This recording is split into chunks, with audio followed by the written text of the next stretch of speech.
I am a New York City resident, native New Yorker, and that could have been, and a proud resident of New York City housing. I live in Red Hook houses. And for the longest time, I didn't believe in climate change. Hurricane Sandy changed that for me. And after what I saw over the past 2 weeks in Texas, in the Caribbean, and in Florida, we are seeing it again, that it's real, very real. Like I said, I live in Red Hook houses, and when we heard Sandy was coming, I didn't evacuate. I went down to the waterfront, and I saw that the water was choppy, and I was like, this ain't gonna be nothing. I was very wrong. A lot of us was very wrong. Only a few hours later, the streets were filled with like 5 feet of water. I wanted to save my vehicle, but I was like, nah, the water is way too high. It was also shooting out of the storm drains like 6 feet in the air. It was a scary sight. People, we didn't know what to do. I was in the Navy, so I knew we had to stay on higher ground. But some people tried to trudge through the water. I told them it was dangerous. They did what they had to do. I stood with my neighbors as the water continued to rise and surround our building. The basement where the electrical was, it was also down there was the boiler and some other critical systems. They were flooded. We could hear the explosions. The lights went out, and they were out for almost a month. It was a terrifying situation. It was like living in the Twilight Zone. Since then, we've seen even more powerful storms. We've been blessed here in New York to not get hit with another Sandy, with another hard one. But for the people in Texas and in Florida, I just prayed. In my heart, I was like, I hope they evacuate like I didn't. And my heart goes out to those who down there.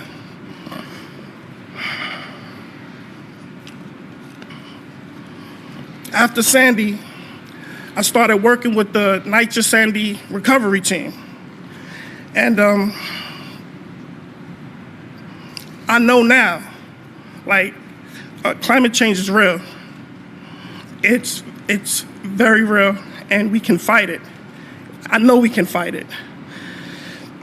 We must be prepared for these 100-year storms to come more often, and they are. They're coming far more frequently. It is my honor and my pleasure to be here today to express my story and also to introduce our mayor, Mr. Blasio.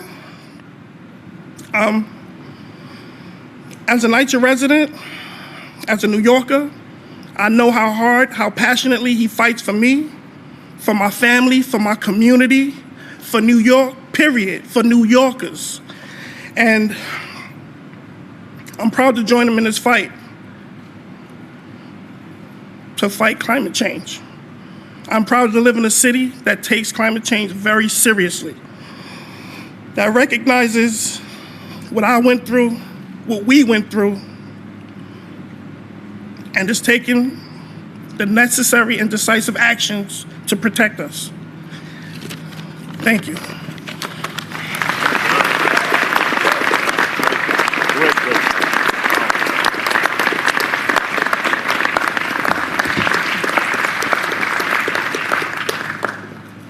Robert, that said it all. That was so powerful. I want to thank you for sharing your story, and I want to thank you for reminding people what this is all about. Robert served, as he said, in the U.S. Navy, so he has long since shown us his devotion to serving others, and he does it now, helping to protect people of the community through his work with NYCHA. I wanted to say, Robert, I remember very vividly, you and I were talking about it before, in the weeks after Sandy, it's almost 2 weeks later, Shirlene and I visited Red Hook houses, and I will never forget it. We walked up and down The stairways, the hallways, everything was dark. It was evening. It was a feeling that the things we were used to were suddenly gone. People did not feel safe. They did not feel secure. They did not know when the electricity was coming back on. And that was because of one storm. As Robert said, we now see these storms are coming more and more frequently. But he makes a powerful point. In this city, we don't deny the reason for it. We understand it's because of climate change. We understand it's all of our responsibility to address climate change. So, Robert, I think you're today reminding us this crisis has already been felt by New Yorkers, and that should give us all the incentive in the world to lead the way in showing what this city can do and every city can do to fight climate change. Let's thank Robert for all he does.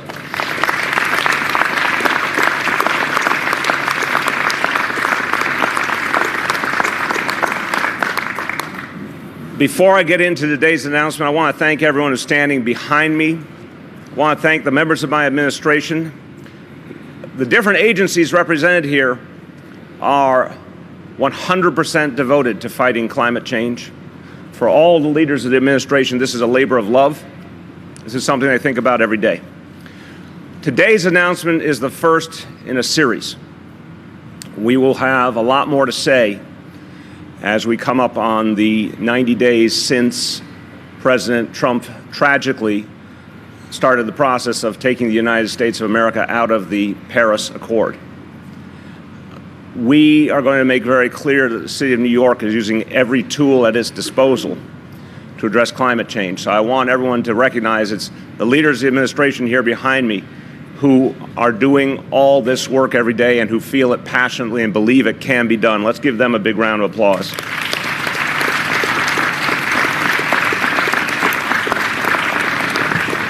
I want to thank all of our partners in this work, a number of groups that have led the way in fighting climate change, and they're represented here and they're supporting this initiative. I want to name them, and let's clap for all of them. The Center for New York City Neighborhoods, the New York League of Conservation Voters, Enterprise Community Partners, the Building Energy Exchange, C40, the Community Preservation Corporation, the American Institute of Architects, the Solon Foundation, the Urban Sustainability Directors Network, Block Power, the New York City Panel on Climate Change, and the Building and Construction Trades Council, all united in common cause. So we wanted to make this announcement at this particular site for a reason, because it's still not widely understood that the number one problem when it comes to deepening climate change and creating emissions and pollution in the city, number one problem is those buildings you see behind you. We all, when we think about pollution, it's understandable we think about vehicles, but these buildings actually are the biggest problem that has not yet been addressed in this city. And it's a dense city with so many buildings that are still antiquated in the way that they are run. And if we don't address this, we can't turn the corner on climate change in this city. And that's true in many places of the world. So, we love our skyline. We look to it with pride, but we also have to be honest. That's part of the problem, and it needs to be addressed. And the other reason we wanted to be here is because of our beautiful harbor, the water that surrounds us. For centuries, it's been our friend. It's been the reason New York City thrived. It's allowing us to do things like NYC Ferry. There's a lot of wonderful things about being a coastal city, but it's also a reminder that in the era of climate change, that water can also be a danger if we don't get at the root cause. And we have a chance in our time to address this problem once and for all, but we have to be a lot more aggressive than our predecessors were all over this country and in Washington. We, in this generation, have to set a different pace. So that's what we're here to talk about today. It's time for a different set of rules in this city to address climate change. And I want to make clear at the outset, It's easy to say, what can a city do? What can a state do in light of the mistakes being made in Washington? I understand that question, but I would remind people that's exactly the wrong way to look at this crisis. If you wait on Washington to solve all your problems, you'll be waiting in vain. In the end, life is lived here in this city and in cities all over the country, all over the world. We have to solve our own problems, and we have extraordinary ability to do so. So we're clear about the fact that we're not waiting on President Trump and his cabinet of deniers to address this crisis. We have no such illusion. We understand it's our responsibility. We're not going to put our heads in the sand. We're not going to run away from the Paris Accord. In fact, we're going to embrace it even more intensely than ever. It is a sad statement that the actions of the President of the United States are putting his own hometown at risk. But that's the truth. By stepping away from the Paris Agreement, President Trump has endangered New York City. But New York City is not going to take it lying down. We're going to take matters into our own hands. And it's important that we feel that we are fighting this crisis like our lives depend on it, because in fact they do. It's a life and death matter. It's interesting, a lot of millennials, I think, get this with particular sharpness. They've grown up understanding their lives are on the line. For a lot of us, it means our children, our grandchildren's lives are on the line. It's not an abstract matter anymore. Just like Robert said, we've actually seen it, we've actually felt it. Now we have a chance to do something about it. So when President Trump started the process of removing the United States from the Paris Agreement, we said, not only are we going to align to the Paris Agreement, we are going to go farther, because this city and cities around the country and states around the country have to make up for the errors of our president and our national government. We have to adopt an even higher goal. Paris Agreement talks about the stretch goal of not allowing this Earth to increase in temperature by more than 1.5 degrees Celsius. That is the directive I gave to all city government agencies, to come back with plans that will allow us to align to that even higher goal. And this is the first of a set of announcements that will make clear that New York City believes we can reach that higher goal. I also want to commend 375 American cities who, in light of the president's action, doubled down on the Paris Agreement. And that adds up to a huge percentage of the American people. So we are going to set the pace. This city has always led the nation in so many ways. We're going to set the pace now. We're going to show that that even higher goal can be reached. Let them have their debates in Washington while we get to work rolling up our sleeves and actually achieving the change. This is a very different approach than we've ever taken in this city before. And bluntly, it's a very different approach than any city's ever taken. We're announcing the first ever citywide mandate for building retrofits. We will work with the City Council to make this a matter of law, to make this a requirement for all building owners. Now, it's the largest buildings that are the biggest challenge, and they need to dramatically cut their greenhouse gas emissions. So we are making very clear that there will now be a standard and a timeline, and there will be very, very serious consequences if they fail. This plan focuses on 14,500 buildings that are the worst offenders. They produce nearly, it's an amazing figure, these 14,500 buildings produce nearly 1/4 of the city's emissions. They're the target. We fix them, we fix the situation in this city profoundly. So when I had the honor of addressing the UN General Assembly 3 years ago, I said that someday we may need a mandate. I said someday we may need a legal mandate to force building owners to comply. Well, I'm here to tell you that someday is today. We will now move to a mandate that makes this a matter of law. This is a tangible action, but it also sends a message of urgency to all New Yorkers. Now, there will be resistance. That's a given. I'm never surprised when people who are part of the status quo want to keep things the way they are. But my answer to that is to make very clear there will be consequences for any who do not abide by this new policy.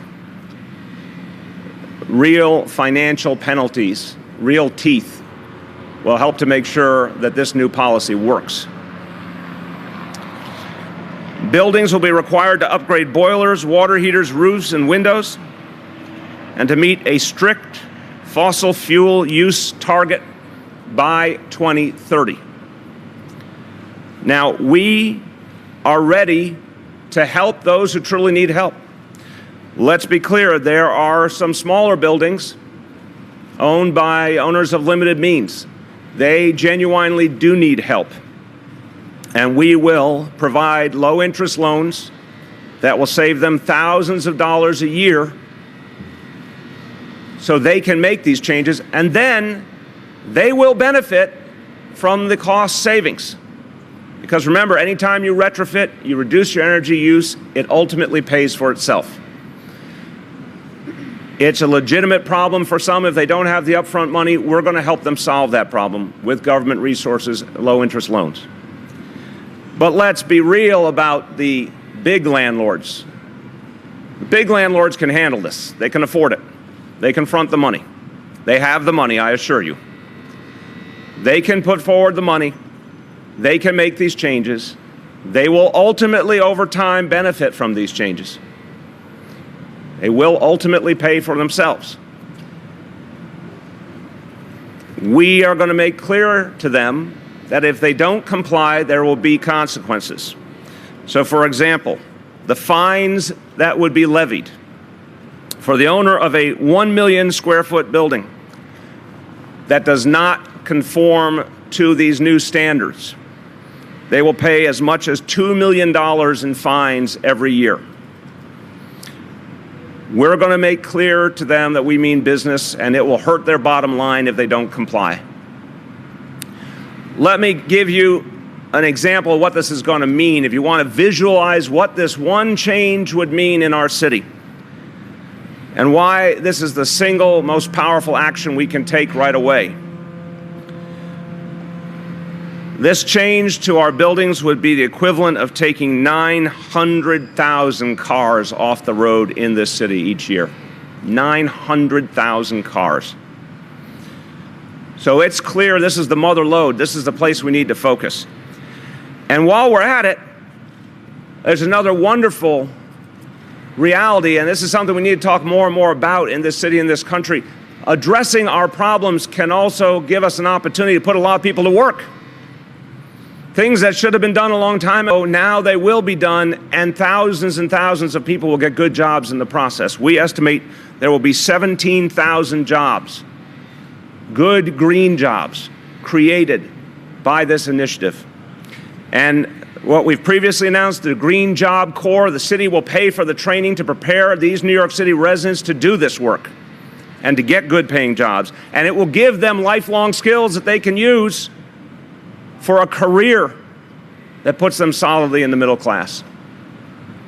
We're going to work with the City Council immediately to pass this legislation in the coming months because we know time is not on our side. We have to act urgently.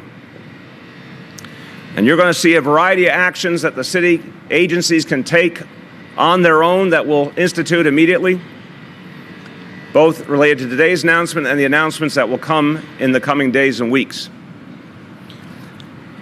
Robert talked about the pain we all felt when we watched the horrible events in Texas and in Florida. And I think every one of us, our hearts went out to people because they're our fellow Americans. Our hearts went out to them also because we'd been there. And all of us had that shiver of fear that we might be there again. The only way to stop the problem is to get at the root of it.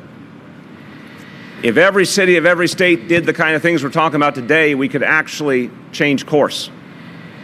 So we are not going to stand by and be victims. We understand Robert's right. The next storm's out there. It's not a matter of if, it's a matter of when.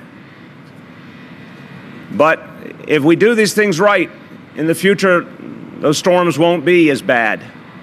The earth will start to heal. But only if we act with urgency now. President Trump has turned a blind eye to climate change, even after seeing firsthand the devastation in Texas and Florida. We're not going to turn a blind eye. We're going to take action right here in New York City. A few words in Spanish. El cambio climático es una amenaza urgente para nuestra ciudad. Debemos hacer todo lo posible para luchar contra esta crisis. Estamos anunciando la primera orden municipal para asegurar que todos los edificios grandes consuman energía de manera más eficiente. Es el paso más importante para reducir emisiones de carbono y proteger nuestra ciudad. With that, I want you to hear from two leaders in the fight against climate change. They represent two organizations that long ago warned us and helped to change the consciousness and are helping to lead the charge to save the earth. I first want to bring to you a good friend, the director of the Northeast Energy and Sustainable Communities Energy and Transportation Program at the Natural Resources Defense Council, Donna De Costanza.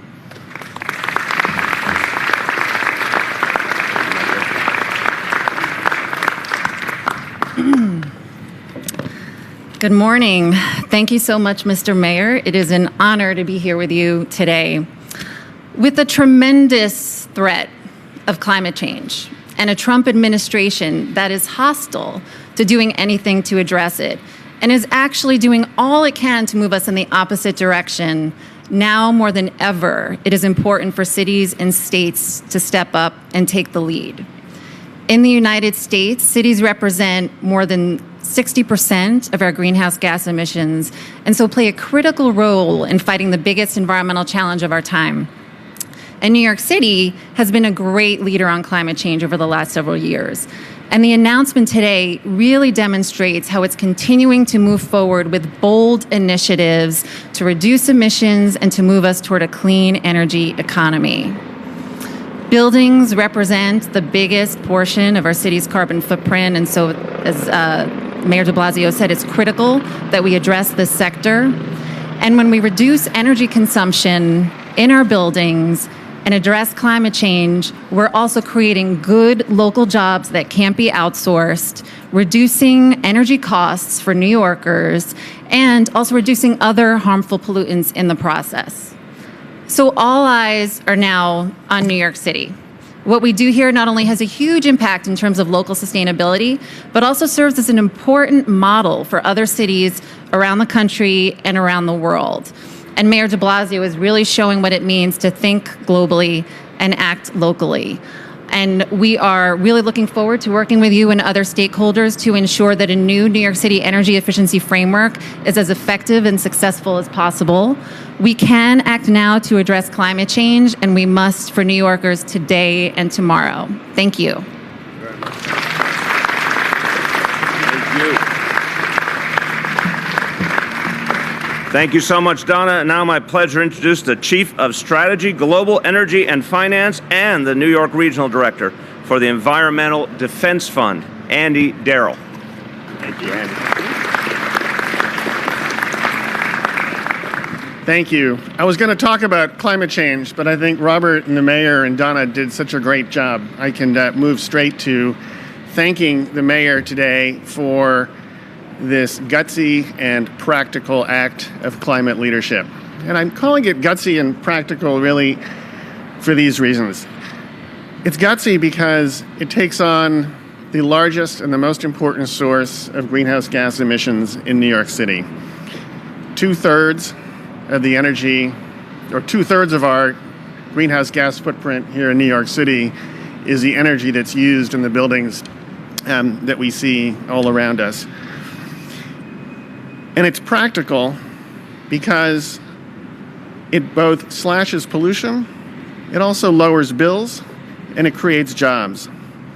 It combines a deadline, a mandate, with the financing solutions and the engineering help that landlords, tenants will need to make this happen. And it's a fair approach because it gives special consideration to low-income building owners, and it launches now a process, a political process, where these proposals will go through the city council, and there'll be lots of opportunity for advocates like us and many other advocates to work with you, the mayor, with the city council, to make sure that we get these pieces right. I just want to point out that New York City is no stranger to leadership on climate change. There's a program in place called the Clean Heat Program in New York that also sets a deadline for certain really bad heating fuels in New York City, and it combines that deadline with financing solutions and engineering help. So the model is out there, it works. 6,000 buildings in New York City have already gone through this and complied with that standard. What the mayor is doing now, I think, is bringing that model to the bigger and global issue of climate change and creating a model here in New York City that I think, when it works, we'll have something that we can really use to inspire many other cities around the country and around the world. And I just want to say, Environmental Defense Fund, the organization I work for, we are ready to work with all the stakeholders and the mayor and the city council to make this happen because the time is short, the stakes are really high, and we actually know what to do. We have to fix our buildings, and we know how to do that. So thank you. Thank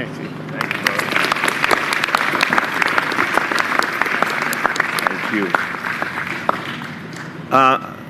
One last thing I want to say before we take questions on this announcement. I am particularly appreciative. I mentioned that for the members of my administration, it's been a labor of love to work on this. And I want to do a particular thanks to the team at City Hall. All the agencies have been deeply, deeply involved, and they're going to be where the rubber hits the road in so many cases. But I want to say the passion for making these changes at City Hall has been extraordinary, for pushing even farther than was ever previously imagined. So I want to give a special thanks to our first Deputy Mayor, Tony Shorus, and to Mark Chambers, our Director of Sustainability, Dan Zerli, our Director of Resiliency. Let's give them all a big round of applause for what they have done.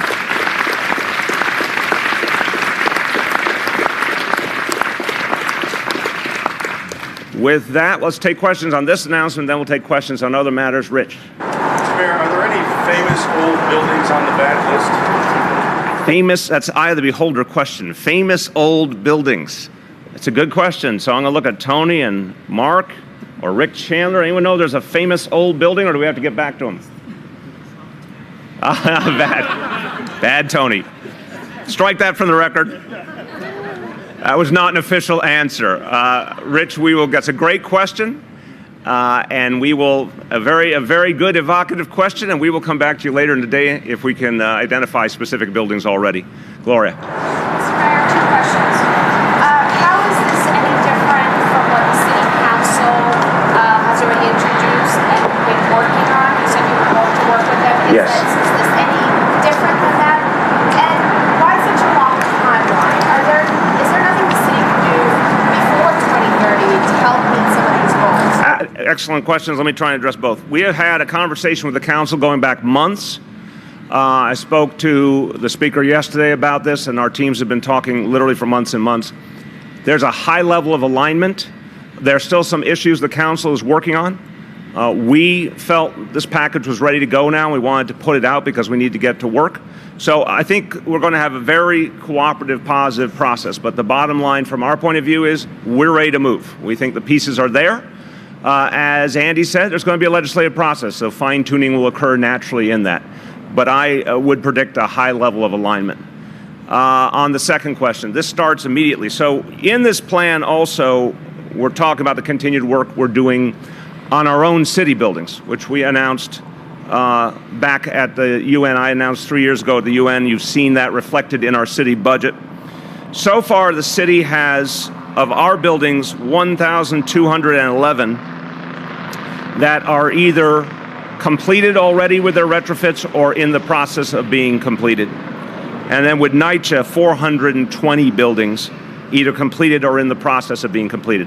So one of the things that was like an article of faith to me was to show we were putting our money where our mouth was. And you've seen there's a huge investment we've made in fixing our own buildings. To send a message to the private sector, there was no double standard. We were doing it ourselves. Now we need them to do it. So that's one piece of the puzzle. But the second piece is the way this plan works, and my colleagues can get into more of the detail if you like. We push the building owners to use their existing replacement cycles to maximum impact. So they were already, in many cases, going to be making changes and upgrades. This raises the standards they have to meet. And since they're being told right now, these standards are looming right ahead, and there's real consequences attached, it's an encouragement for those who are making those changes to make the changes to this standard right now. That's probably on average 500 to 1,000 buildings a year, just naturally, because of every building's on a different replacement cycle. We also believe the financing is going to encourage a lot of the smaller buildings to start taking advantage of this opportunity sooner because they can get an even better deal than they could with private lenders. So this is something you'll start to see the effect of right away. It culminates in 2030, but the impact will start to be felt year by year. Other questions? Yes, Lee. Questions. You own some buildings in Brooklyn. They're not 25,000 square feet. No. But do they meet the standards that you're setting? As you said, you're putting your money where your mouth is. Do your main buildings meet the standards? I cannot tell a lie about being expert about whether our two very small buildings meet these standards, but I can say, as we have been improving the buildings, we've been putting energy efficiency elements into them. So I'd be happy to come back with a clearer answer, but we've tried to do that as we've gone along. What's the other question? It's similar to Roy's question, but in April, we had an announcement that said, Mayor de Blasio announced the next few steps to dramatically reduce NYC buildings' greenhouse gas emissions. Specifically, how is what you're saying today different from what you said in April? Well, I made a lot of announcements in April, so you'd have to remind me of the specific one, but this is about a legal mandate. That is the fundamental difference. We foreshadowed years ago that if we, in our dealings with the private sector, did not see enough progress, we would move to a legal mandate. Now we are formally moving to a legal mandate. Yes, sir. You mentioned about retrofitting boilers, roofs, Windows, yep. I'm not an environmentalist. What about solar panels? The governor, was saying this. The governor pointed out yesterday the largest solar panel producers up in Buffalo. What about solar panels? You hear more and more about them being used. You're going to see in this plan further investments by the city in using solar with our buildings. Obviously, we have solar on the top of City Hall. We have solar on a number of our schools. That's going to keep growing, and that's going to be part of this plan. Up ahead a little bit more, we're going to be putting forward plans about greater use of renewables for New York City as a whole. That plan has still got a little more work to be done. But I think the way to think about it is, and the experts can speak to this more eloquently than I can, but these emissions problems, this is the clear and present danger right here. That has to be addressed head on. These buildings use fossil fuels right now. They have to change their standards quickly. We also have an opportunity to use more and more renewables. Those two pieces are complementary. We need both of them for the future of this city. But we know that for a lot of reasons, including just physical realities, not everyone's converting to solar right away, but they can fix their current physical realities to use a hell of a lot less energy and to reduce emissions greatly. Juliet. So are you going to be giving guidelines to building owners on what is recommended, like what kind of boilers or heaters? You mean like specific examples? Let me see if Tony or Mark want to speak to that. Will change on what private buildings or apartment buildings how to use? Is that part of it? The goal, Julia, is to actually provide them with the kind of technical assistance that you're exactly describing.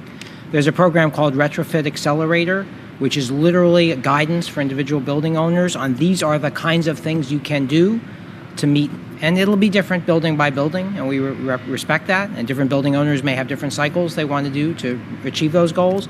We'll set the targets, we'll give them the technical assistance, and where appropriate, we'll give them financing assistance as well, all tools to get them where they have to go. For the English-speaking audience, explain what technical assistance means. He always says that, but anyway, it means guidance to answer the question you've posed. If this is my target, what is it I have to do? What kind of window do I need to put in? What kind of boiler do I need to change? What do I need to do to my roof? If I make those changes, will I reach that target? We'll help him answer that question. Fuels or things that are banned, that you're banning? I don't think it goes so much that way. It's more encouraging them to move to more and more effective. It'll be very clear that you'll never be able to reach those targets if you have certain kinds of equipment in your buildings. So we'll be urging them in the right direction and, again, providing them financial assistance too. English?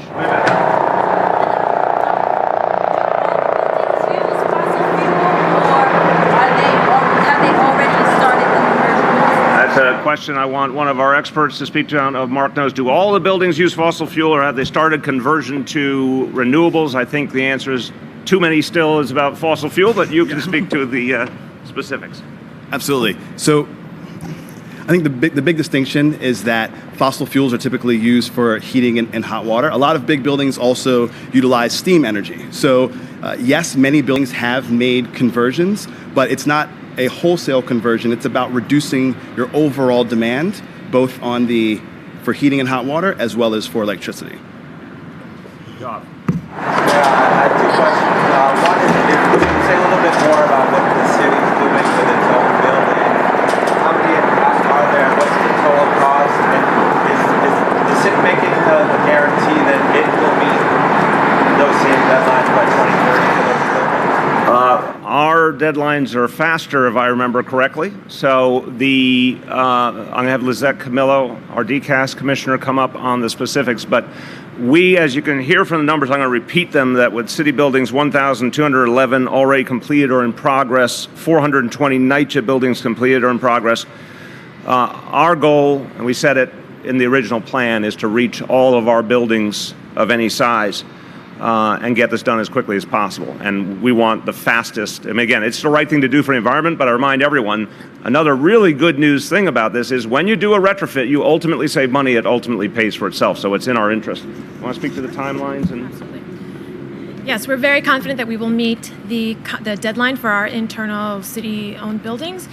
We did an analysis, and about 25% of the municipal building stock will require deep energy retrofits.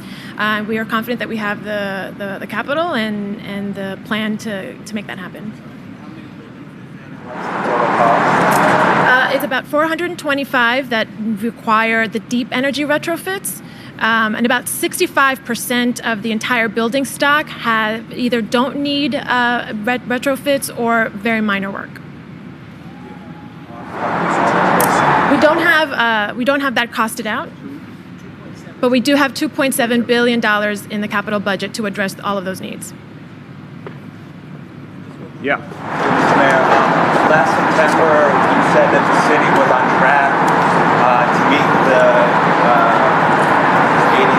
80 by 50, yep. 80 by 50. And you have mentioned the possibility of legislating this, but for a while you were seeking to do it more voluntarily, yes, cooperatively. I'm wondering what changed your mind that you think you have to do this by mandate, and what kind of response you've gotten from the business? You know, I think we gave people a very fair amount of time in the private sector to come forward and really agree to voluntary goals that would be sufficient. I'm not shocked they didn't, but I'm glad we went through the process of giving them the opportunity. I think it educated people. I think it makes clear the process was fair. Look, folks in the private sector often are resistant to change and are often resistant to spending money, even if it's in the interest of the earth and their children and grandchildren, and even if they're going to make the money back. So it doesn't shock me, but time was up is the answer. Time was up. It was time to move to mandates. You've seen some of the hyperbole this morning from the real estate board, which just nonsensical to me. Of course, you've got some of the great buildings in this city. I'm not an expert on the Freedom Tower, but I believe it was made with appropriate standards. You know, there's plenty of people in the private sector who recognize this can be done. There's too few who are coming forward and doing it themselves.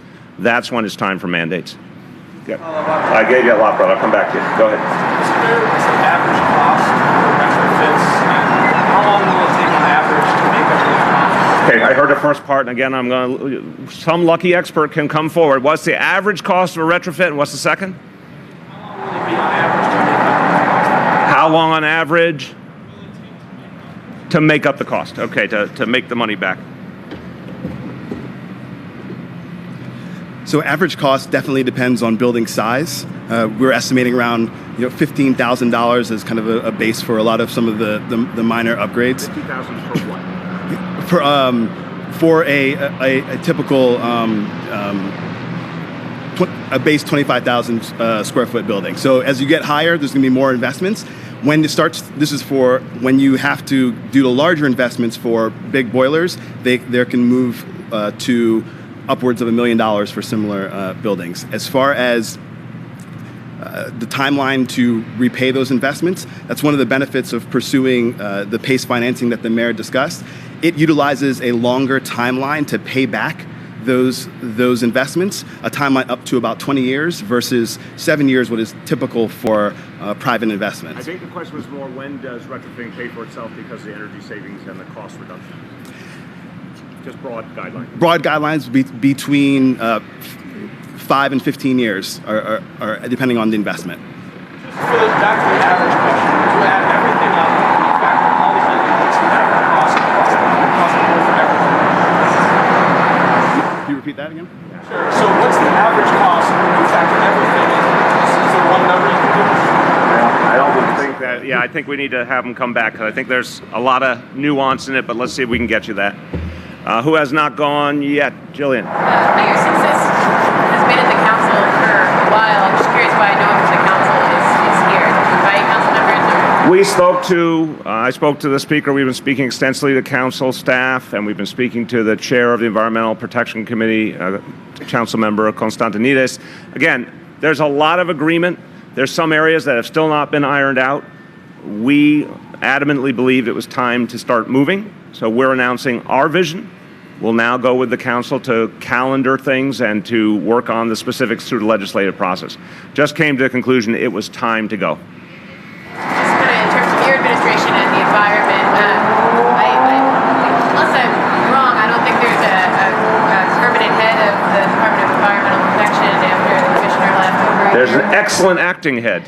He's excellent. I'm curious if you have any plans to either make the acting head the permanent commissioner of the department, or if you're looking for somebody.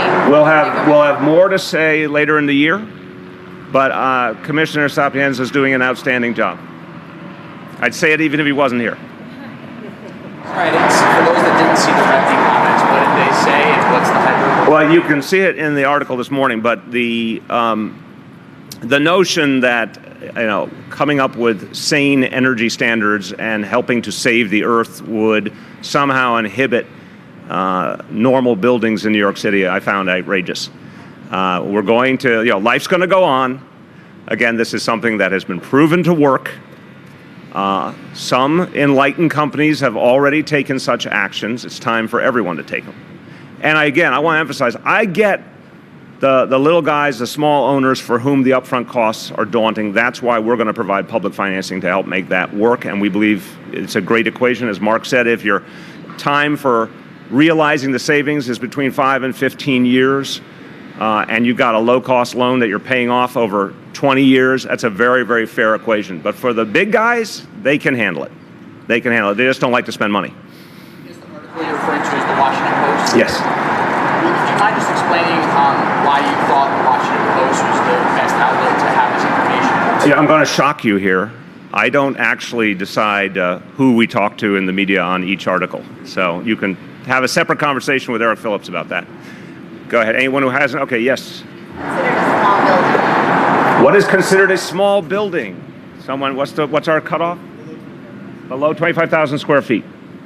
Yoff. I just wanted to go back to my prior question. Last September, you said, quote, cumulative effect of our green buildings policy through the New York City is on track to achieve our ambitious 80 by 50 goal. I just wanted to clarify, what has changed since then? Because this seems pretty drastic a year later. So we said in the announcement of the 85-50 goals that they would be achieved either by voluntary actions of the private sector or by mandate. So baked into that vision was that something was going to change one way or another. But this is also an acknowledgement that we have to go faster and we have to achieve more earlier. So we still aligned the 80 by 50, but this will put us on a faster timeline because, again, that previous global goal, which is in the Paris Agreement, the 2% growth in global temperature, 2% Celsius growth in global temperature, that now needs to be, in our view, and I think a lot of people around the world believe this, we need to go even farther, especially because of the actions of President Trump. So we are aligning to the 1.5 degree increase. So it's a tougher, higher standard. That means doing more earlier. That's what the mandate was given to all of our city agencies to come back with what they could do to help us do more earlier. This is the first piece of several to achieve that higher goal. So we've always been on 80 by 50. We always knew that buildings had to change radically to achieve the 80 by 50 goal. This is now the way to force that change, and it specifically speeds up the trajectory, so more of it will happen earlier. Current council, or are you going to wait for the new? We're ready to move as quickly as possible. So, again, I think the council has issues they're working through. If they're ready to go in the coming weeks, we are. If for any reason they're not, we'd be ready to immediately after. Okay, yes? Are these the kind of upgrades that landlords can charge their tenants more money for? A little bit louder. Are these the kind of upgrades that landlords can charge their tenants more money for? We want to ensure that landlords don't do that. So this gets to a very, very important issue around affordable housing. In this plan, we separate out the affordable housing buildings. We put them on a different timeline on purpose. We intend to work with a lot of other people in the city and state who want changes in rent regulation in general, have wanted them even before this, to go to Albany to achieve a series of changes. The current approach to what's called major capital improvements, MCIs, is broken to begin with. It's totally unfair to tenants. Landlords have been taking advantage of tenants, making quote-unquote improvements, charging the tenants forever, even when the improvements paid off, and they've been using it as a way to also force out tenants. We don't accept any of that. That's all broken. It has to be fixed with legislation in Albany. Rent regulation needs to be strengthened. There's a whole series of changes that we have to make in rent regulation. While we're doing that, we want to make sure that when it comes to energy retrofit, that tenants are held harmless entirely. Here's why. This is not even like other theoretical MCIs. This is an improvement that is not only good for the earth and will be a matter of law, it also ultimately pays for itself. So there's no reason to burden tenants. Landlords are going to get their money back one way or another. So it's going to be real simple ground rule from our point of view. A landlord has a requirement, legal requirement. You don't do it, we're going to charge you millions of dollars if you're a really big landlord. And we're going to go to Albany to fix the MCA law so that this is considered entirely outside of that. Who has not gone? Who has not gone? Anyone not gone? Back to you, Rich. So, Mr. Mayor. You're supposed to now say, is Trump Tower one of these buildings? Well, let me ask, is Trump Tower one of these buildings? Same answer. We'll come back to you. Go ahead. So my question was I missed this. Is there an overall percentage goal you're shooting for here, a reduction in the greenhouse gases by what date? So I really pushed everyone to get this super clear because there's so many different numbers, it's kind of hard for us lay people to understand. I hope I will break it down for you here for everyone's good. 80 by 50 was the global standard even before the Paris Agreement. That was considered by the United Nations the tough standard that needed to be met if we actually wanted to avert disaster. 80% reduction in emissions everywhere by 2050. New York City aligned to that goal 3 years ago, but then we had to put all the building blocks in place to show how we would do it. That standard is based on 2005, globally, is based on 2005 as the base year. So you say 80% of what? 80% reduction in emissions everywhere compared to the emissions level on the Earth in 2005. And then you can look at it in any city, in any state, by their local emissions level. The previous efforts made by the city, and they've been substantial, and I certainly want to give Mayor Bloomberg credit as well because he started the ball rolling, and obviously appreciate what he's done with C40, which has been very, very important. The previous efforts locally and the previous efforts nationally and globally covered some of that ground already, of that 80%. And that magic number again, so far we've gone how much? 15%. So we got to cover 80%. We're about a sixth of the way there already. The building retrofits alone will cover another 7%. That will get us to 22% of our 80% goal. The other elements you'll see in this plan today and the other elements coming up in the coming weeks, a lot of different pieces will add to that improvement. It's many, many, many pieces of what we do. So I mentioned before things like having an all-electric city car fleet, for example. Something that we're going to be coming back in a number of weeks on, how we're going to increase the amount of renewable energy used by the city. These are all going to be contributing pieces. But it ultimately has to add up to an 80% reduction by 2050. So this is a single biggest piece that can be achieved, and this is why we're making it the focal point. Way back. Was there one? Okay, Juliet. Yeah, Mr. Mayor, what did you think of the vandalism of the charging wall? We're still on this, and we'll come right to that. Let's just stay on anything on... I don't see that, so let's stay on this plan, and then we're going to come to all of the questions on this plan. Gloria. Mayor, I want to go back to my original question. When you said the council has issues they're working through, Yeah. do you know what those issues are? I obviously will let them speak for themselves. It's been a very collegial process, a lot of dialogue. Everyone's trying to figure out how to make a plan that has teeth, that is workable, that is fair. Of course, we expect all sorts of complaints from the landlords. We're not surprised by that. But I think because there's a lot of moving parts in this plan, the council still has some things they're trying to work through. That's normal. But we're convinced this plan's ready to go. Have to just scrap their plan? If No, again, I don't know what part I'm not articulating here. There's a high level of agreement. We've been talking together. We've been agreeing on a lot of stuff. Their vision and our visions are very similar. We consider our vision complete. They have some other things they're still concerned about. Normal legislative process, executive and legislative branch. Everyone's working together. I believe in the final analysis there'll be a high level of alignment. Is there a way to actually test the emissions of the building or test the emissions of the car? Or is it just presumed that it takes you? I'm going to say it's Mark or someone else. Is there a way to test the emissions of a building the same way you test the emissions of cars? Is there some way to get a standard? If that, whoever's got that answer, come on over. It's not the same as a car in terms of what's coming out of the emissions, but yes, the quantity of emissions is relative to how much energy they are consuming. So that's how the calculation is formulated. So you consume more energy, and that energy is typically burned if you're looking at boilers. Just give some real life of how you measure that. So if you have a building that has a boiler in the basement, that boiler is taking natural gas in typically, and there's a small flame, and that's what's keeping the water hot. And typically, the gas that's being burned there, we calculate the quantity of that gas, and that's how we determine how much emissions that building is responsible for.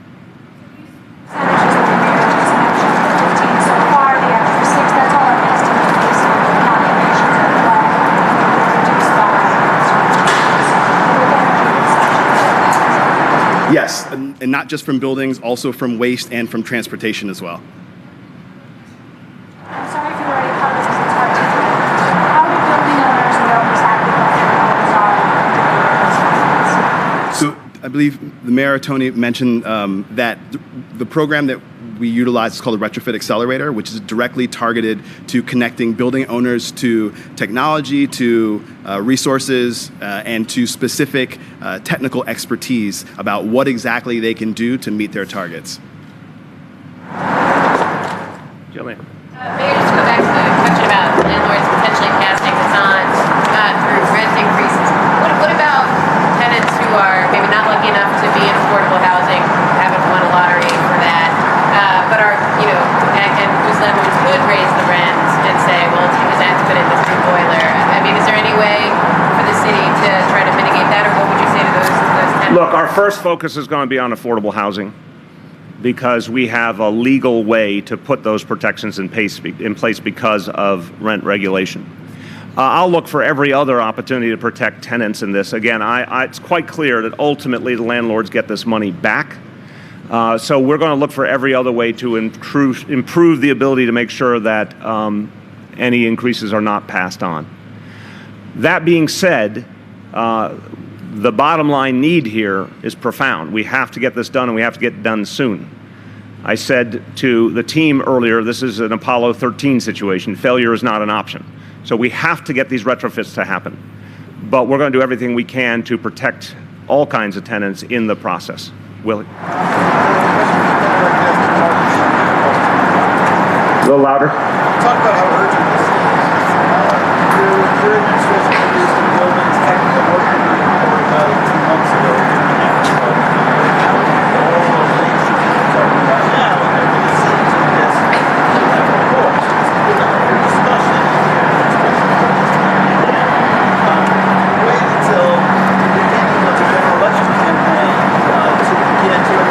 Well, I know you're going to have this question probably for the next 54 days, but it's just not.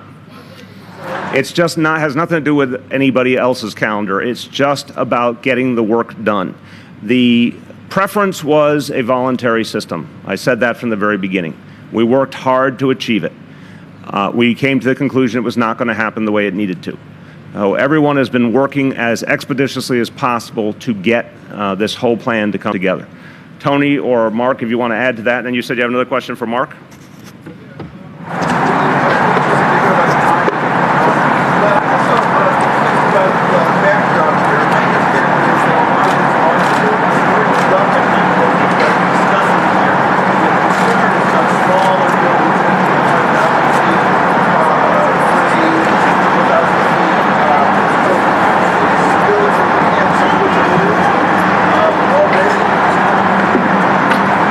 So look, as we mentioned in response to Rich's question, we'll give you a list of some of the buildings. It's not as obvious as you think. There are actually relatively newer buildings that are in excess of what these standards are, some of them quite substantially.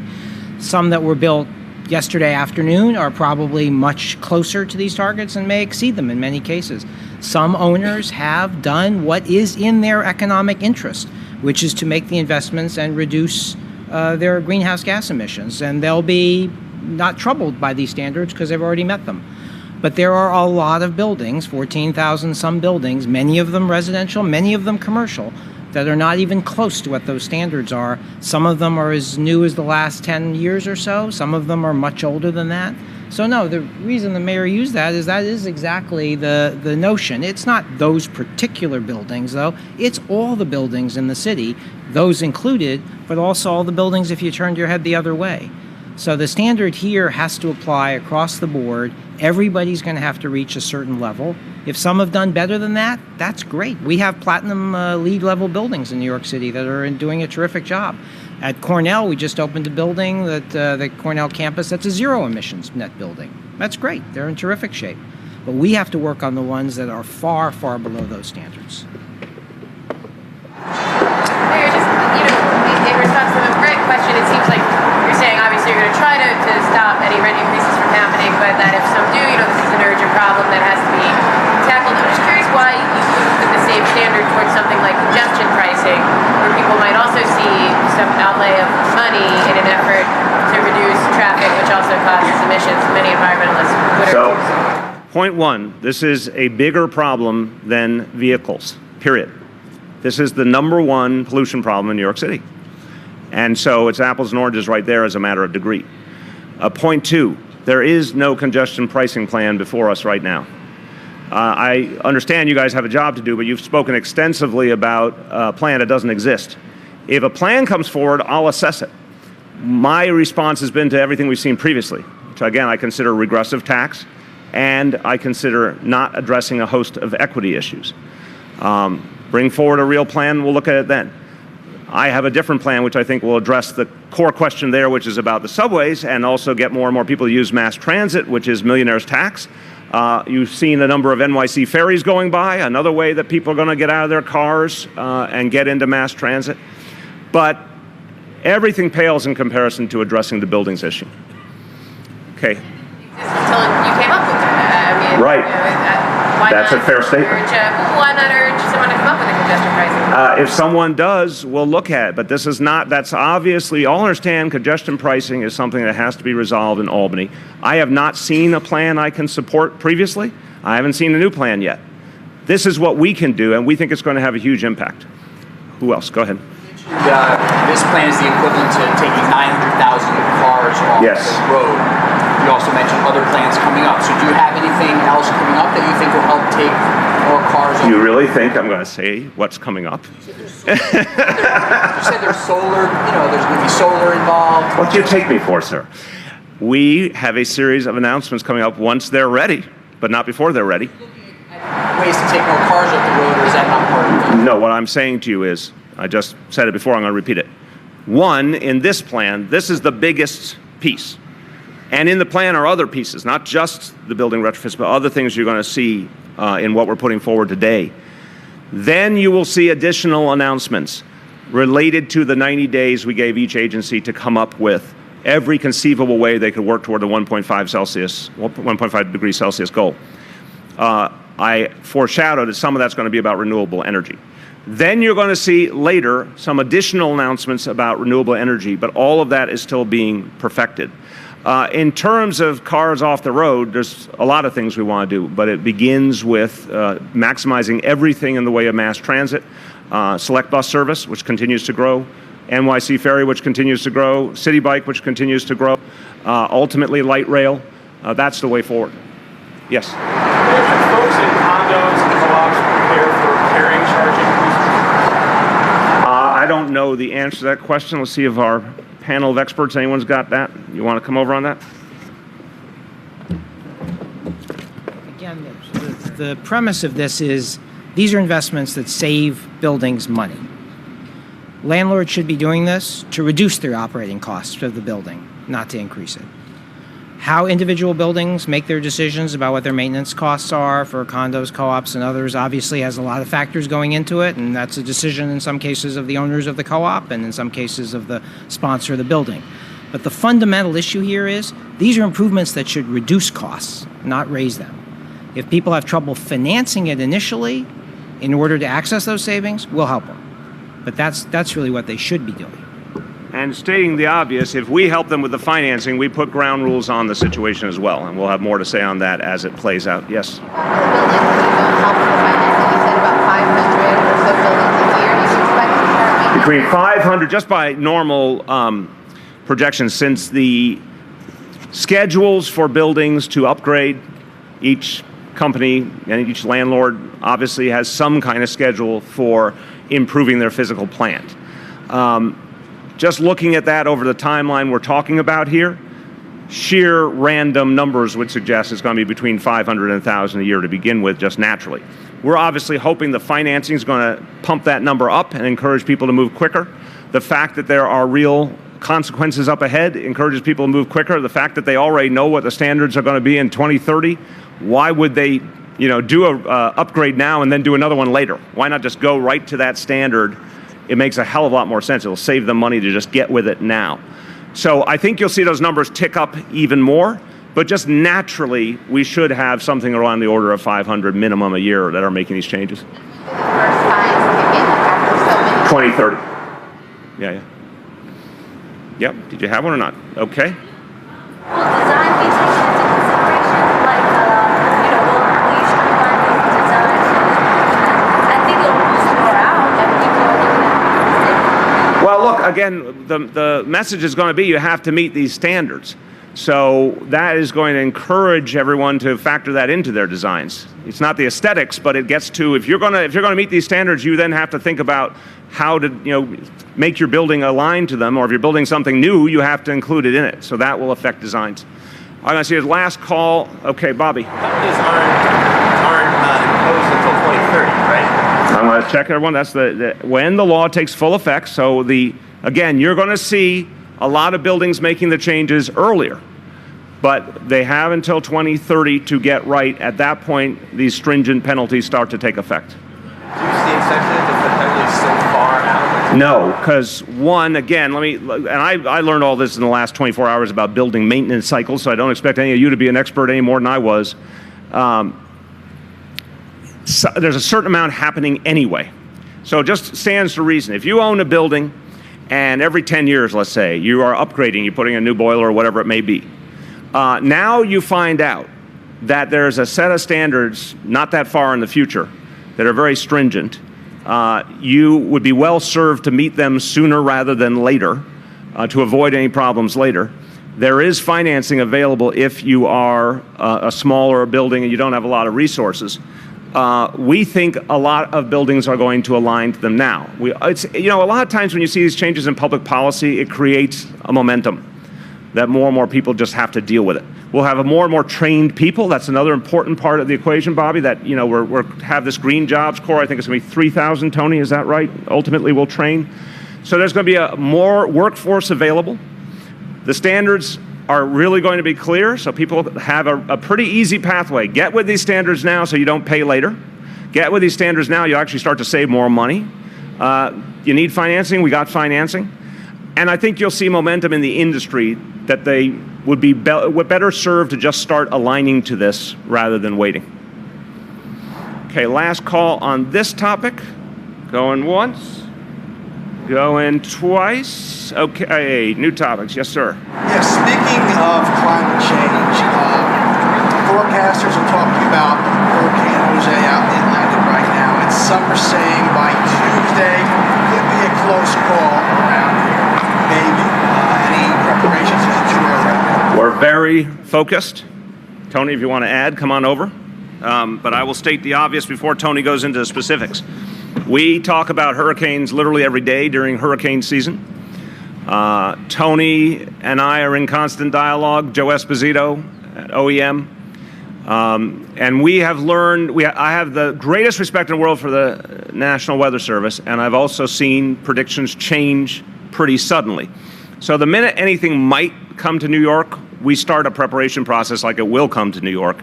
And then there is a day, it could be 4 or 5 days out, when it's time to decide. Do we think the likelihood is that? If the likelihood is, then we start a whole series of preparations and obviously public information. So Tony, as to Jose at this moment, I know there's an 11 o'clock National Weather Service report. We get a couple of forecasts every day, and we watch to see whether the trajectory changes, the core trajectory, as well as the risk around it. We get a forecast that shows us boundaries where it might be. Right now, we're not looking at substantial New York City impact, but that obviously could change at any point. We track essentially all the storms as they begin off the coast of Africa. The sequence is they begin over the African subcontinent, they organize into storms off the African coast. At that point, that's when we begin our tracking, and we watch them through the Atlantic as they move either north or south and organize and become stronger or weaker. Jose, we've been watching since it began exactly off the coast of Africa a week ago. So we'll continue to watch, and as the mayor said, we're on this constantly.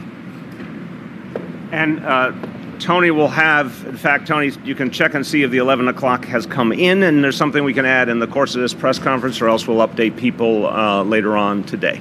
Back there. Mr. Mayor, today State Senator Jeff Klein held a press conference looking report that sex offenders and homeless shelters are on the rise in the city. Can you confirm that, and what, if anything, the city is doing to combat the issue? So everything we do conforms to the law, and the law sets different standards depending on what people have done. We have an obligation to house someone who is homeless. Obviously, we're not going to leave people on the street. We also have an obligation to public safety. And I will remind you, unlike in the past, the NYPD now supervises all shelter security. So anyone who ends up in the shelter has to meet a legal requirement and has to be there based on a security system that's supervised by the NYPD. There are individuals who would never be allowed in depending on their past history. The other individuals, if the offense was minor enough and the law dictates that they be treated differently, that we treat differently. So that's the standard we're using right now. We'll certainly be talking to Senator Klein. We all have a common interest in safety. But I think if you look at the specifics, it's a little more complicated than what you may be hearing. Marcia? A little bit louder? I have just several questions. Why don't you do two to begin and we'll come back around. So the first series of witnesses, how do you feel about Barry Diller's decision not to continue to do the project in the Hudson River? And we're going to try to find somebody else to buy that. So, look, I think it's sad that it's come to this. I think Barry Diller was trying to do something good for New York City, and I very much supported this effort. It was very generous. He was putting a lot of his own money in to create a publicly accessible park for everybody. So I'm disappointed that it's come to this, but I'm not disappointed in him. I think he did everything he could do, and I appreciate his efforts, but I think he got to a point, and I can't speak for him, but I think he got to a point where he felt there just wasn't a path forward. We're certainly going to look for any way to revive the concept, but I don't know of any other source of revenue that would match what he was offering. No, the city is not going to cover that expense. The only way we could do it is if there were private funds. A little bit louder? I think the environmentalists were too rich and too... Look, there are a lot of things going on. I won't try and microanalyze it. I think the efforts to stop it were a mistake. I've said that very clearly. I think we had a chance here to have someone else's money pay for a public park. In a world where we don't have enough money in the public sector. I think it would have been a good thing for everybody. I think it was a generous action on Mr. Diller's part. I think it's very unfortunate that it's not moving forward. But we're not going to use public money. We don't have another source right now. I think the opponents should have been more willing to seek compromise, but here we are. Okay, let me go to other people. I'll come back to you. Juliet. Yeah, Mr. Mayor, back to the charging bull. This blue substance that was put on it was done to protest the president's negation of the Paris Accord. Yep. What do you think about that form of protest and also the vandalization? I think it's a bad form of protest. I am someone who's been to my share of protests, and you don't commit acts of vandalism, in my view. In a democratic society, you use peaceful protest, you use things like civil disobedience, and you follow the rules of the police in any situation, and you don't deface property and you don't destroy property. And by the way, look at the civil rights movement in this country, which fundamentally changed this country without ever resorting to vandalism or violence. So that's the wrong way to do things. I think going forward, the vast majority of people who want change, the vast majority of people who oppose President Trump's decision on the Paris Agreement do not resort to anything but peaceful protest. I think they've been political targets for millennia. I don't think there's anything new, Juliet.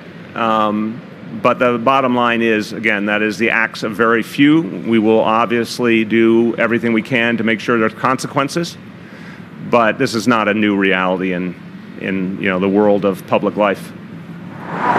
Yes. WMAC reported this week that the Board of Elections moved poll sites to technique for Yes. primary voters. That violates the law passed by City Council and signed by you last year. Is there anything you can do to force the Board of Elections to follow the law? I think, the Board of Elections' time has come and gone. I think it's time for fundamental change. This model doesn't work, period. And I wish we could change it at the city level. It frustrates me greatly. It's another example of something that should not be decided by Albany, but is. I will go to Albany, and the first thing we could do, and there's a piece of legislation that exists right now, is professionalize the agency and give the executive director a professional role, not dependent on a political board, to make fundamental changes in the operations. I believe we should find a way, working with Albany, to compel the board to take the $20 million we've offered for modernization. Any way you slice it, this current model is unacceptable and must change.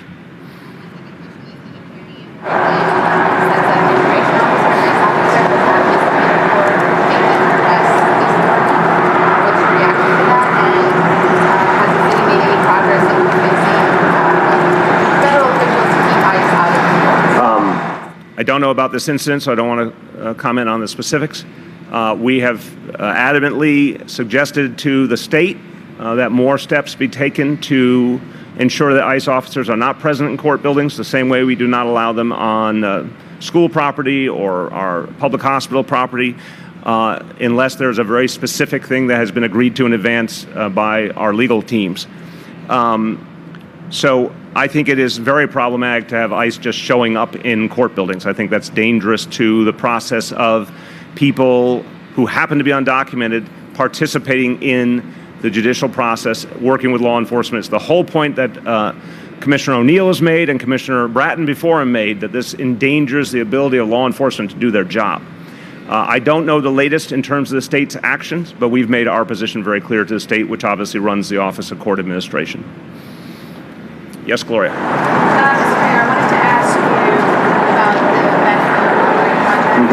If you would be willing to put more city money behind that project in order to expand the amount of affordable housing, maybe make it more politically palatable to that community where there's a lot of opposition to it, or are you just going to continue to push the current market? A couple of things. The community spoke in the election. You know, a lot of times people, I say this to my staff all the time, they use the phrase, this is not a comment on you, but just a general comment on our language we use. We say the community. There's no such thing as any individual or any organization that represents the views of all the members of a community. We're New Yorkers. There's 8.5 million people with 8.5 million different opinions. So there are people in Crown Heights who do not like the current plan. That's obvious. And some of what they've said, some of the suggestions are things we're going to look at of ways that we can improve the project for sure. But Councilmember Cumbo was very unfairly attacked. There was an election. She won a clear victory. I think that speaks volumes to the fact that sometimes the loudest voices do not represent the views of the majority. But look, we want that to be the best possible project for the community. We're going to look at every way to improve it. I remind you, it is a project that comes with a lot of affordable housing and something the community's wanted for decades, which is a recreation space in that armory. And we have to have a way to pay for it on an ongoing basis. So the plan as it's written now is a sustainable plan that can actually keep that facility open for the community for the long haul at an affordable level. That's what we need to come out of this in the end. But we're going to work with the council members to see if there's ways to improve the project that would win her support and be more comfortable for the community. It's just what I said. We're going to work with her to see if there's things we can do that would be helpful to the concerns of the community and would win her support so we can move forward. Not going to speak to specifics. Marcia. Again? Going back to Barry Diller's project. Yeah. I wonder if you had any conversations with him seeking to get him to stand. No, I had spoken to Barry over the years about this. I had made very clear, and I've said it very publicly, that the City of New York fundamentally supported his project, and we were going to do everything we could to help make it happen. Again, I think he did something very generous, and I think he's been treated unfairly. But there was nothing left to do. I think he came to a conclusion that was unfortunately pretty logical, that it had just dragged on too long, and there was no way to move it forward that he could foresee. So he knows that we tried everything we could to be helpful. But sometimes a good plan just doesn't happen. Melissa. Mr. Mayor, on the survey columns this morning, Yep. what besides the millionaire's tax that you pointed out you would do as mayor? Anything else besides that to sort of? Look, I think, again, I'm going to say just a couple of quick things. One, I think something has already happened that's really important. Responsibility has been laid at the doorstep that actually needed to take responsibility. And I commend you all for being a part of that process. For the first time in decades, more and more New Yorkers actually know who runs the MTA. And now the governor and the state are being held accountable. That's good. Just like I'm held accountable for everything that I run. And I think that is forcing action. The fact that the governor chose Joe Lhota and Pat Foy is a good thing. The fact that Joe Lhota has an initial plan is a good thing. I'd like the governor to now make sure that the $456 million that was taken away from the MTA by the state is returned to the MTA. That will fund everything needed in the short term. The millionaire's tax, I think, is the best plan to move the MTA forward. But if there are other plans, we'll look at them and we'll assess them. But I do think progress is being made. The other thing I want to note, and I said it before, I want to say it again strongly, I support fully the efforts to cut down on the track fires. with increasing the fines for littering. The NYPD is very ready to play a bigger role in anti-littering efforts in the subways. We will pay for that, and meaning we'll send more officers down to do that work wherever it's needed. The NYPD is one piece of the equation. FDNY is ready to be an ever more aggressive element of addressing any crisis in the subways. I've talked to Joe Lota about that. I've made it very clear. We'll take that expense. And anything related to homeless folks in the subways, if there's more outreach needed, we will do that. We will pay for it. So there's pieces that I think are my part of the equation. The other parts of the equation belong to the state. Yes? Mayor, there's a forum tonight, being held by a radio station that involves several of your mayoral competitors, Yep. Maliotakis, Code Needle, Sal Albany's. This one is WABC? Yeah. Fast food, and it also includes apparently Sheriff David Clark, the Really? county. I didn't know he was running too. Apparently he'll be there. Well, that will make it a more interesting race. Yeah, I just kind of wanted to get your reaction to that he'll be appearing with the candidates. He's obviously, I take it you're not attending. I'm not attending. Yes, I think he should stick to Milwaukee. No, I couldn't disagree with him more. I think he's been a very negative influence. I knew in advance I could not make that because we have a town hall meeting this evening in southern Brooklyn. I did do an interview over the weekend with Rita Cosby just to be able to contribute something to what she was doing there. But look, there's going to be two debates. I look forward to those two debates, but I do not anticipate debating Sheriff Clark. He should stick to his home state. Yes. I don't project. It's up to the debate sponsors. Get the list of buildings that are we're going to try to force to become more environmentally friendly. If Trump's buildings are on that list, how would that make you feel? To be totally clear, I would expect the Trump organization to act like every other landlord and fix their buildings. Yeah, it would be ironic, obviously, if the guy who pulled out of the Paris Agreement didn't have buildings that were clean, but it wouldn't shock me. But the bottom line is we want things fixed. So what I will say is we'll give you a sense today, and I think the famous buildings question is a very good one. But I did not note this before. I should. As we move forward, we want to have a online, what's the word I'm looking for in English, a regular updating online of the buildings that have been completed and the progress we're making. So we are going to hold ourselves to a standard of reaching this overall goal. We want to show people in real time the progress that's being made toward that goal. Last one. You said repeatedly that November should be sort of a wake-up call to people about voting, etc. Are you concerned that New Yorkers, given the turnout in the primary, are you concerned that New Yorkers haven't gotten that message, that people just aren't engaged enough in coming out to vote? And does that worry you for November? No. I think they're apples and oranges. I think a primary, particularly one where I don't blame the media for projecting to people that it was a fait accompli, but I think that's a statement of fact that that's what people receive. But a primary is very, very different from a general election. We're talking about my opponent, who is a pro-Trump Republican. That's a literal, factual statement, a pro-Trump Republican. So folks who don't like what's happening in Washington and want to speak to that have a chance to cast their vote here. Folks who have a view on the future of this city have a chance to cast their vote here. I think it's going to generate real interest because it's the first general election since November 8th. And I think that's going to be true in New Jersey. I think that's going to be true in Virginia, that the general election is the thing that's going to trigger the deep interest and remind people to never sit out another election. So I think we're going to see a meaningful turnout. You had a pretty robust still get out the vote operation campaign.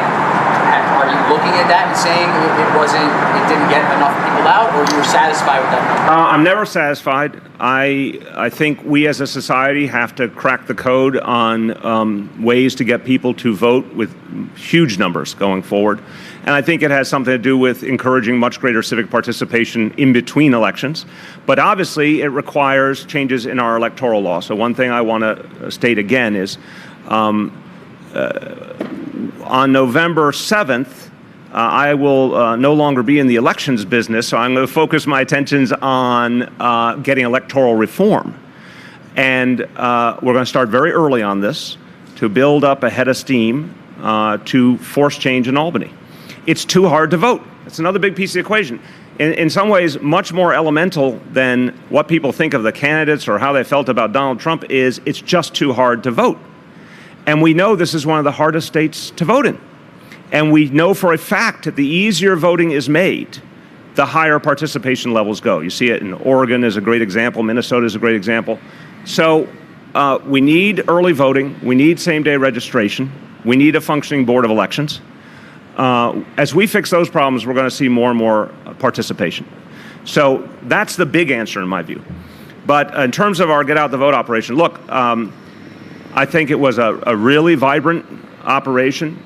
The overall vote total for the city, for the primary, was higher than '09. That's a good sign. That's progress, because '09 would have been the last one at all comparable. We're going to build on that. We're going to put more energy still into Get Out the Vote for November. So I'm hopeful. But right after that, my focus is going to be on fundamental electoral reform, because we cannot get turnout to be what it should be until we fix the laws in this state. Thanks, everyone.